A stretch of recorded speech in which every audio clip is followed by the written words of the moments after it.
Rumah itu tidak kecil, bahkan bisa dibilang cukup besar untuk ukuran pasangan lansia. Tapi ketika anak-anak telah tumbuh dan pergi, dan cucu-cucu hanya hadir sebentar saat liburan, rumah itu terasa kosong. Hanya ada suara detik jam dinding, kadang diselingi siulan burung dari halaman belakang. Pak Arman duduk di kursi rotan, mengenakan sweater rajut tua pemberian almarhumah istrinya. Di atas meja, ada secangkir teh yang sudah tak lagi hangat. Ia menatap pintu depan yang sudah tertutup sejak pagi. Jam segini biasanya dia nelpon, gumamnya pelan. Dia, yang dimaksud adalah Dina, anak perempuan semata wayangnya. Dulu, sebelum menikah, Dina selalu pulang kerja dan duduk bersamanya, mengobrol tentang bosnya yang cerewet, teman kantornya yang lucu, dan mimpi-mimpinya yang ingin berkeliling Eropa. Tapi itu dulu. Setelah menikah dan pindah ke kota lain, Dina jarang menghubungi. Katanya sibuk, katanya anak-anaknya sedang ujian, katanya sedang pusing urusan kantor suaminya. Pak Arman selalu memahami, tapi hatinya tidak selalu kuat menahan rindu. Setiap pagi, Pak Arman akan menyalakan radio tua di ruang makan. Suaranya serak, kadang hilang-hilang. Tapi itu satu-satunya teman bicara di rumah itu. Kadang ia tertawa sendiri saat mendengar penyiar pagi menyebut horoskop. Kadang termenung saat lagu-lagu lawas mengalun, membawanya kembali ke masa muda. Pagi itu, sebuah lagu keroncong klasik mengalun lembut. Pak Arman memejamkan mata. Lagu itu dulu sering dinyanyikan istrinya saat memasak. Betapa rindunya ia pada suara itu, pada tawa itu, pada perempuan yang selalu tahu saat dirinya sedang gundah. Kalau kamu merasa lelah, cerita aja, aku dengerin. Istrinya pernah berkata begitu, dan kini tidak ada siapa-siapa untuk mendengarkan cerita Pak Arman. Tidak ada yang bertanya, hari ini Bapak ngapain aja? Tidak ada pula yang benar-benar mendengar saat ia bicara. Bahkan ketika cucunya datang, mereka sibuk dengan gadget. Mereka tersenyum sopan, menjawab sepatah dua patah, lalu kembali tenggelam dalam layar. Jam di dinding sudah menunjukkan pukul 5 sore. Hari mulai redup. Langit seperti ikut bersedih, menggantungkan awan kelabu di atas atap. Pak Arman memandangi ponselnya.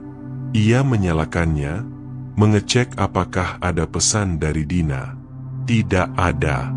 Ia mencoba membuka galeri foto, menatap foto-foto cucunya.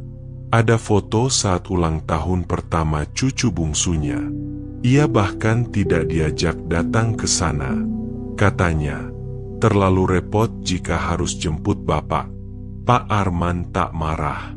Ia hanya diam, menghela napas, dan memutar video pendek dari masa lalu, saat Dina masih kecil dan berlari ke pelukannya. Bapak lihat aku nyanyi. Ya. Suara itu, tawa itu, kini yang tersisa hanya sepi dan memori. Beberapa minggu kemudian, Dina datang, tiba-tiba, tanpa kabar, membawa cucu-cucunya, tapi bukan untuk tinggal lama. Hanya singgah karena ada urusan dinas di kota. Pak Arman senang bukan main. Ia bersih-bersih rumah sejak pagi, menyiapkan makanan kesukaan Dina, bahkan mengeluarkan baju batik kesayangannya. Namun, saat mereka datang, semuanya terasa terburu-buru. Dina sibuk dengan telepon.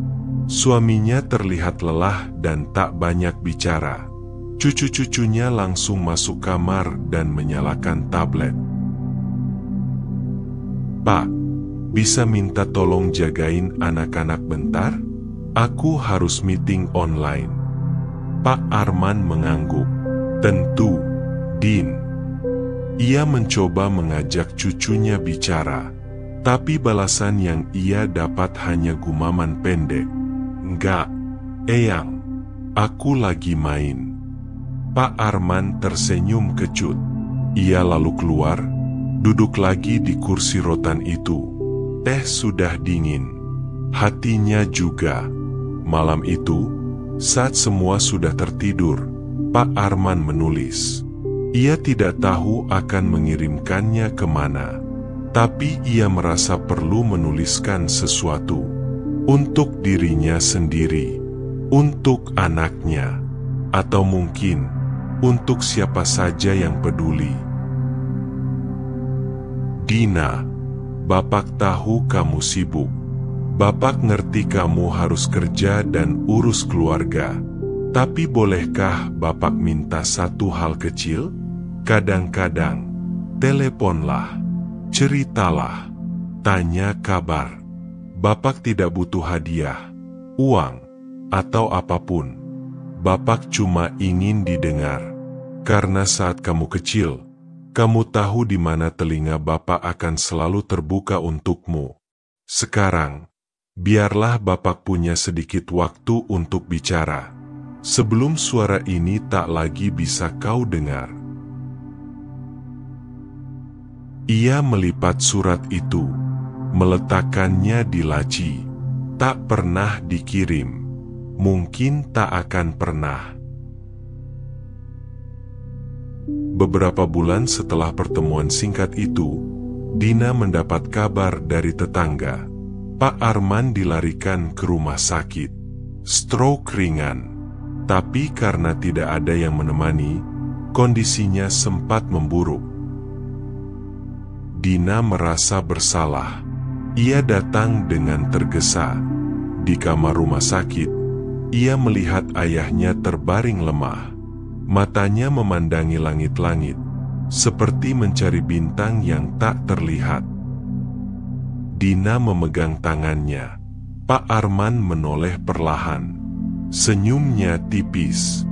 "Dina." Pak Arman hanya menggeleng. Matanya lembut. Tidak ada marah. Tidak ada kecewa. Hanya ingin dengar suaramu.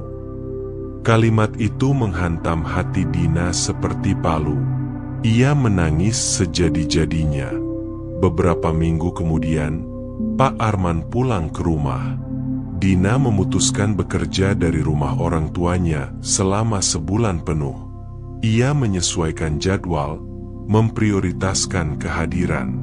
Setiap pagi, ia duduk menemani ayahnya sarapan.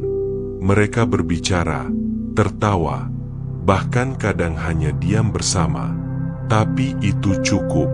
Setiap malam, ia mendengarkan cerita-cerita lama tentang masa kecilnya, tentang ibunya, tentang kegagalan dan kebahagiaan kecil. Dan dari semua itu, Dina belajar satu hal. Orang tua tak butuh banyak, hanya ingin didengar. Tidak semua orang tua sempat mengatakan apa yang mereka rasakan. Tidak semua anak sadar bahwa kehadiran mereka jauh lebih berharga dari apapun yang mereka kirimkan lewat kurir. Dan tidak semua penyesalan punya waktu untuk diperbaiki. Dina kini rutin menelepon ayahnya, meski hanya 5 menit.